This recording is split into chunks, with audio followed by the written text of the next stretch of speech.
NTPC रे चाकरी सुजोग मासकु दरमा 50,000 टंका। Sonal thermal power corporation mining limited रे खाली पड़ी अनेक पदवी। एथिपाई रेजिस्ट्रेशन 17 जुलाई रु आरंभ होईछि। एठार आवेदन करिवार शेष तारीख 5 अगस्त 2024 रही। खाली पड़िथिबा पदवी मध्यम एनटीपीसी रे नॉन एग्जीक्यूटिव भाव 144 पदवी रे भर्ती हेबो। इच्छुक प्रार्थी आवेदन करने को चाहिए ऑफिशियल साइट को जाई तुरंत आवेदन करि पारिबे।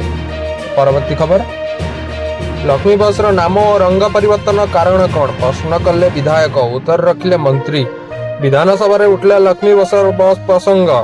लक्ष्मी बस को नहीं विधानसभा रे प्रश्न करिसेंती बीजेडी विधायक रणेंद्र प्रताप स्वाई।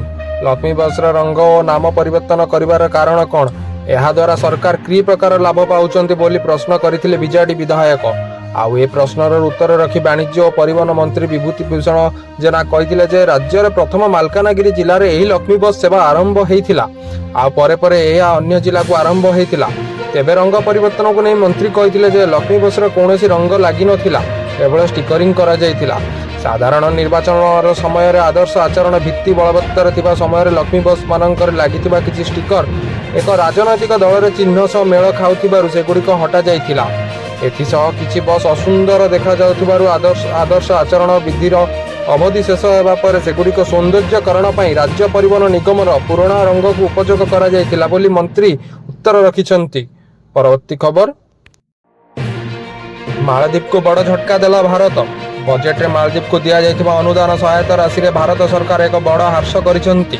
यहाँ पर मुइजिं को देश भारत अनुदान टंका पाइबा पर तृतीय स्थान को जाइछि।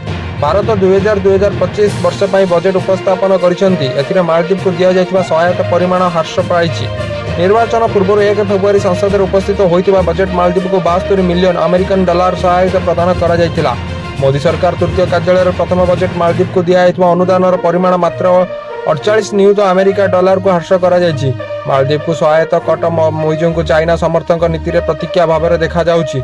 संसद में प्रस्तावित प्रारंभिक बजेट अनुसार भारत अनुदान पाइबा पर मालदीप द्वितीय बृहत्तम देश होइथांता, किंतु एथर नेपाल एवं भूटान को भारतर सर्वाधिक सहायता देब।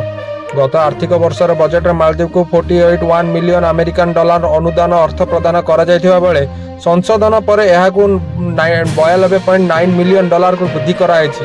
गत वर्षर अनुदान सहायता आकार में मालदीप को भारतर 22 मिलियन डॉलर प्रदान करा जायतिला।